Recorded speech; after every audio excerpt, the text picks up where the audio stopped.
Good morning, everybody. Welcome to the Saturday Conversation. I'm Bobby Burton, joined by Rod Babers. This episode brought to you by our friends over at Tito's Handmade Vodka. We'll tell you more about them a little bit later. Rod Babers, some news broke yesterday.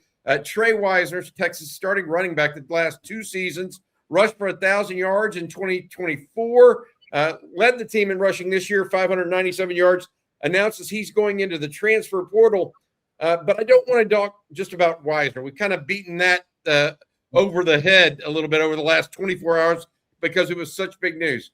Instead, what I want to do is talk about the three starters on the whole that have now entered the portal and maybe what some of those commonalities are among that group. So I'm talking about not only Trey Wisner at running back, I'm talking about DeAndre Moore at wide receiver, and Lianga Lafau at linebacker. Those are three guys, all juniors, by the way, all going to be seniors, same recruiting class. Wow. And the thought process here is, why do you think Texas, because each of these deals apparently came down to money, by the way. Okay. There wasn't, we don't like this player or this coach. Came down to money, and Texas clearly has money. Yeah. I mean, it's not an indefinite amount. Yeah. But what are some of the commonalities of those three players that you think made Texas sit back and go, let's see what we can do here and go from there? You know, it's interesting. I'm glad you threw out that they were all juniors in that same class. I feel like that Texas, obviously the program at one point thought these guys were going to be significant role players. And ultimately, these guys may see themselves as key players rather than role players. I mean, think about it. Trey Wisner, none of us thought Trey Wisner would end up being the lead back for Texas. Thought he would end up being a guy that complimented another lead back or, complimented Cedric Baxter. But he ends up not only, winning the job after several injuries, but running for 1,000 yards. So it's kind of an overachiever. I think maybe in Texas' eyes. And I think, DeAndre Moore may also fall into that category. Not a true number one for Texas. There's not, we all know that. You can kind of tell, Sark in the way that he uses his wide receivers, you can tell who he believes should be the number one. Like, we all know he thinks Ryan Rigo should be the number one wide receiver with this team, right? It's clear. He lets you know from the first play of the last, right? He goes, 5 games in a row. Yeah. 5 games, right. This is my number one guy. I'm getting the football. And then the other guys kind of fill in their roles from there, right? And I think for Lianga Lafau, you look at a guy like Anthony Hill, he was clearly the centerpiece of that linebacking core and the heart and soul of that defense. And Lianga Lafau, consistent, got started games for you, a lot of starts for you, but ultimately was, I think, used more situationally, seen as a gap-to-gap linebacker who can be a downhill linebacker for you, but not an every down linebacker, not a linebacker that brought you the pass rushing ability and the playmaking ability of an Anthony Hill. Now, by the way, I'm not disrespecting Lafau. I'm not saying this is true, but I'm saying this is the way Texas, I think, might have seen these guys. The perception was they were role players. If you're a role player, listen, I play in the NFL. Role players, it's great. They love them, but you are replaceable as a role player, not a key player. Key players, hey, these are guys we build our scheme around, our foundation around. These guys are pivotal to us winning games. Role players are guys they're seen as, hey, as long as we get a guy that can get here, can execute that responsibility, we can find value there. And I'm not saying Texas is looking for value in these positions, but ultimately I do believe they looked at these guys as replaceable. And I don't mean that in an insulting way, but I mean that in a way that, hey, we can bring in somebody that potentially could be an upgrade over a Trey Wisner or Lafau or more, because they're not the number one guy. They were not our key players in those roles. They were more role players in that situation. I agree with that. All three of those guys. Now, Wisner, to your point, was not brought in as a number one. That was supposed to be Cedric Baxter, right? Yep. DeAndre Moore, I think, was the top wide receiver recruit of his class. Lianga Lafau, though, was he came in the same year as Anthony Hill, to your point. And the thing that worries me, and there are positives and negatives, and I want to talk. Let's talk with the negative first, because this is something you and I talked about before this discussion today. When we started talking this morning, we talked about the loss of leadership because all three of these guys are juniors, going to be seniors. Yeah. How important is that potential loss of leadership? And then once you finish with that, I want to talk about some things that I really do agree with you on. But what about the leadership? Because that is concerning. I almost feel like Texas, believes that maybe that's an overrated aspect of obviously this talent acquisition cycle.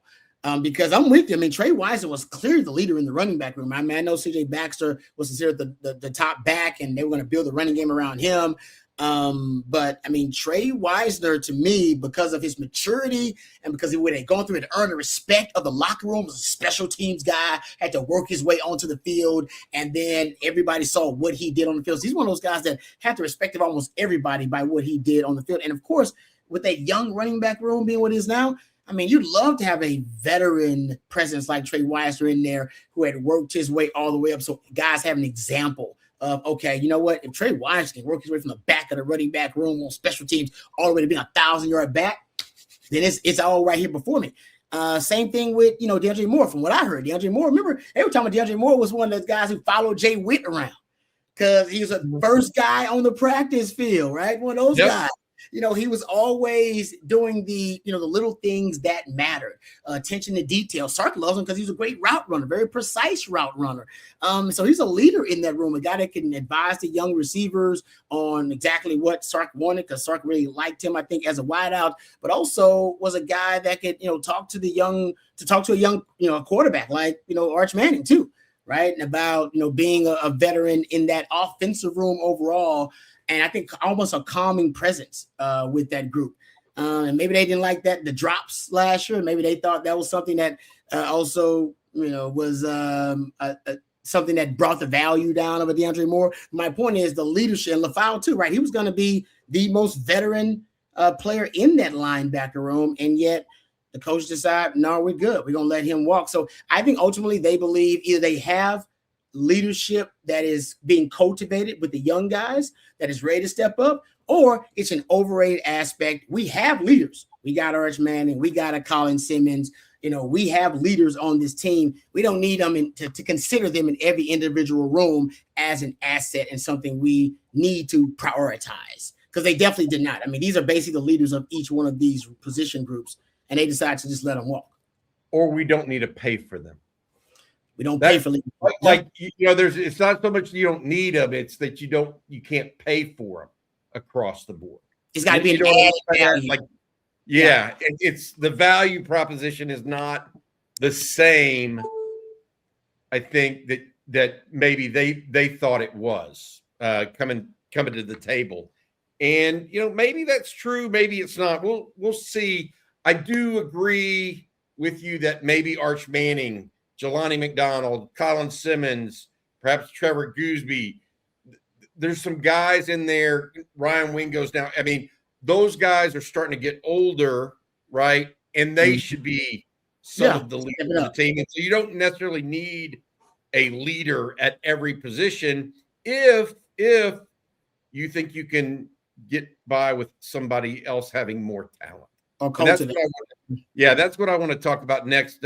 Before I talk about what I'm talking about there, I want to say thank you to our sponsor. Every Saturday morning conversation this season brought to you by our friends at Tito's Handmade Vodka, proud sponsor of your Texas Longhorns, distilled and bottled by Fifth Generation Inc., Austin, Texas. 40% alcohol by volume. Savor responsibly. Again, that's Tito's Handmade Vodka, proud sponsor of your Texas Longhorns. Rod, so some other things that I'm thinking here as I talk about it, and you mentioned it. Look, if Texas sees those guys as good players, but maybe not top of the top, and they're officially, quote unquote, all in for 2026, maybe they think they can actually get better players than these in the portal. Yeah. So, I don't know who's going in at running back, but there's been a name floated out there from Florida, one from Ole Miss, and others. And, they might be in many ways an upgrade from Trey Weiser. Not saying that the running back room will be better without him, but something like that. At linebacker, there's multiple linebackers out there that have better quote unquote stats than Leon Galafau. Same with DeAndre Moore. You and CJ are always talking about how, not necessarily how easy it is to get a good receiver in the portal, but how plentiful they are. I feel like, and I'm going to say this, and I want to be careful. I think that if Texas is going to pay top dollar or go into the portal, they want guys that their job as a personnel department is to recruit over the top of the heap right now. Yeah.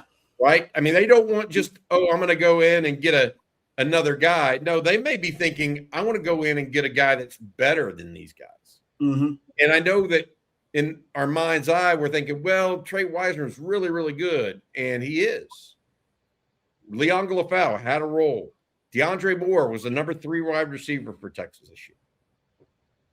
But aren't there better players in the portal at all 3 positions right now? If Texas can get those guys. It's weird. I think we have to adjust our thinking as college football fans. If you look at the NFL, they continuously lose starters off of teams and have to upgrade, whether that be free agency or whether that be, the NFL draft or trades. All right, there are different mechanisms they can use. But when you see your favorite team loses a couple starters in the offseason, you don't freak out. You know what I mean? Unless it's like the quarterback or a left tackle. You don't really freak out because you go, well, hey, this is the way it goes in the offseason in the NFL. The general manager is always looking to upgrade. He's looking to churn out the bottom of the roster to get better. And it's seen as commonplace in the NFL. With college football being more and more business-like the NFL, they don't have all the mechanisms, but you do have some with the transfer portal now and rev share and NIL. It could be possible that teams are just looking to upgrade and to upgrade the roster and to churn out the bottom of the roster as much as you can. That is your job as a GM. And honestly, if Texas is successful in the moves to upgrade over Weisner and LaFau and more, it would prove to me. Sark, who's a guy who talks about the NFL all the time and how we should look to them for the example and look to the NFL. They've solved a lot of these problems. Maybe he's thinking, no, man, we haven't been aggressive enough with these mechanisms at our disposal in college football. If we are given the, obviously the ability to upgrade every position every offseason, even if these guys are starters for us, even if they're proven commodities for us, why wouldn't we get a better player? Why are we putting this kind of limit on ourselves just because, yes, he has proven himself here, but can we get better? Can we do better? The NFL is all about that. And I think the college football has been about that too. You brought the term recruited over. I remember when, you would look at a recruiting class and go, they recruited 5 DBs and you're a DB and you're a sophomore DB on that roster. Pretty good chance they're trying to recruit over you.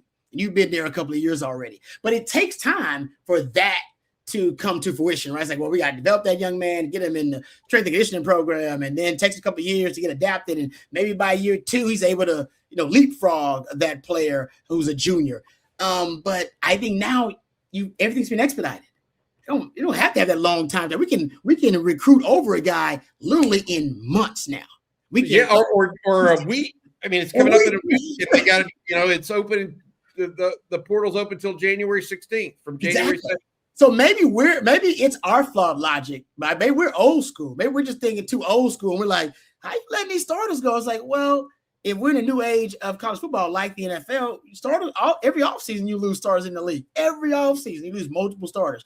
In college football, we're seeing that it's new, but maybe it's because we're just antiquated in our thinking. And these guys are like, no, we're upgrading our roster. Now, I wouldn't do that in every position. I know there are some schools losing old linemen and, I don't want to lose a quarterback to the transfer report or anything like that. But, maybe at certain positions, Texas, maybe non-premium positions, we've been talking about this, right? That Texas is looking, or positions that have a lot of depth, right? A very fertile fertile talent pool, if you will, for wide receiver. Maybe you feel like, no, this is a position where we can upgrade. And if we can upgrade, we're going to do it. We're going to do it aggressively. Maybe we should be applauding Texas if that is the new mentality. Yeah, I mean, look, as of right now, my feeling is I certainly didn't want to lose DeAndre Moore, Trey Wisner, or Leon Powell. I mean, none of them. But are the cuts too deep to say Texas isn't all in for 2026? And the answer is no, in my opinion. The cuts aren't too deep. You agree with that assessment? I think, I think that's why these cuts seem deep to us, is because they are going all in. I would say if they weren't, they stay with the safer choices, which are Wisner, LaFau, and Moore. So they're taking some chances, which is to upgrade the roster, which to me points to a more aggressive mentality. Some people say maybe desperation. I think aggressive, because they are right now going kind of all in and putting their chips on the table. I think that's more of what it is. I think the safer route would be to go with the proven guys on campus who've done it already in your system with your staff and with your program. They're not doing that. And I think ultimately there's no way Texas is letting those guys walk to bring in somebody who is on their same level or at has produced less than these guys have on campus already. I would be shocked if they brought in a receiver, a linebacker, and a running back who considered the key guys to pay big money for, I should say, that have produced less than Wisner, LaFau, and Moore at Texas. Maybe, but I would find that hard to believe if they spent big money on guys who haven't necessarily done as much as the players they let go. Probably the same at offensive line too. And if you really think about it, that's probably where they're going there. It's shocking to your point, Rod, but we perhaps shouldn't be surprised. I think you put it the right way. I mean, maybe it's our antiquated thinking of, man, I really wanted to see Leon LaFau and DeAndre Moore, Trey Wisner finish out their careers at Texas. Maybe they need to go somewhere else to be more of a focal point. I mean, I don't know. I don't know. I would say this. I don't know how much better those players. Like, one of the other commonalities I would say about those three players, as we talked about those early, like, I'm not so sure how much better LaFau and Moore, how much more meat on the bone they had to get better. That's good. Wisner, I thought, still had some he was banged up some this year, so I thought he could be more healthy and maybe a little more physical and keep his athleticism. But I could see people saying those guys are close to tapped out. You think that's part of it too, maybe? And maybe a reason why they think they could maybe get better in the portal? I do kind of feel like, they believe there's a higher upside with players they could acquire and bring in, more so than Wisner, LaFau, and Moore. And maybe they do believe potentially that, no, these guys, Wisner, he hit his ceiling with Texas. Maybe with another program, he won't. Maybe they'll give him a different role. Maybe they have a different run game for him. Maybe he's a featured guy there. All that, like, who knows? But with Texas, I can see them saying, Wisner's hit his ceiling here with our running game and what we're doing. And same thing with LaFau, because I thought that with LaFau initially. Because I figured the linebackers they were bringing in are very multifaceted, multidimensional linebackers, and nothing against LaFau. I think he's a hell of a player, but he's less multifaceted, right? In terms of they like linebackers who work from the edge, or linebackers like Timothy Smith who may be a plus for you in coverage. And I don't really see that from LaFau, but I still think he's a really good player, but he doesn't have those added dimensions. And I think one of the things they look for in linebackers is like, hey, we like the added value of a guy that can rush the passer too. We like the added value of a guy that we can put in some of those sub packages, and they can essentially go into our NASCAR dime packages, and we can, do some more exotic things with them. And I don't know if they felt like they could do that with LaFau, but that's a different discussion. And so to that point, maybe in their system, they felt like this is all we can do with LaFau. Like we can't maximize potential more. And I feel like the same thing with DeAndre Moore. Like, I don't know, with Wingo being your top guy and with, obviously Livingston having a great connection with Arch. I'm not sure if they felt like DeAndre Moore could ever rise up that, there was upward mobility for him. That pecking order. He doesn't have the upside per se, in my opinion, of an Emmett Mosley. I agree with him. Emmett might have affected this move right here, honestly. Yeah. Big part of it might be like Emmett Mosley can beat DeAndre Moore, guys. Like he literally can be like we can get that production. I mean, not like the exact skill set, but we can get that production from him. Yeah. Interesting. All right. Look, the reality of it is that Texas is going to be active in the portal. This is showing kind of their hand, I think, a little bit. To Rod's point, they are probably going to try to be really, really active and try to improve the roster in ways that maybe some people didn't foresee. All right, that's going to do it for this episode of On Texas Football. Thanks again to our sponsor. Again, that's Tito's Handmade Vodka, proud sponsor of your Texas Longhorns, distilled and bottled by Fifth Generation Inc., Austin, Texas. 40% alcohol by volume. Savor responsibly. Rod, enjoy some football games today. We got Penn State and Clemson in the Pinstripe Bowl, I think. We've got Georgia Tech, BYU. BYU favored by 4 in the Pop-Tart Bowl there in Orlando. I'm going down tomorrow to Orlando. At 6:30, we have Virginia versus Missouri in the Gator Bowl. And then tonight in the Texas Bowl, we've got LSU versus U of H. University of Houston in Houston for that one. The Cougars, by the way, favored by 1.5. And that's I'm talking about University of Houston Cougars. BYU Cougars favored by 4 over Georgia Tech. Clemson favored by 3 over Penn State. And Missouri, this is strange. Missouri, without their starting quarterback, favored by 4 over Virginia. Man, how is Vegas figuring out these damn lines, Bobby? You don't even half the teams are not. They're having starters playing. You got new coaches and coordinators. I wouldn't touch these lines with a 10-foot pole, y'all. I stay away from them. I wouldn't touch any of them, man. You have no idea what these bowl games are going to present to you. You really don't.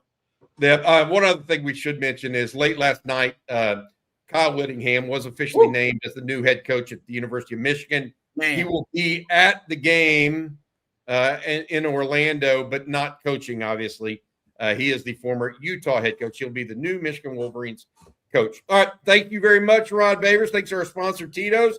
Thank you also to our producer, Matt Hutchison. For Rod and Matt, as well as Tito's, I'm Bobby Burton. This has been On Texas Football. Welcome.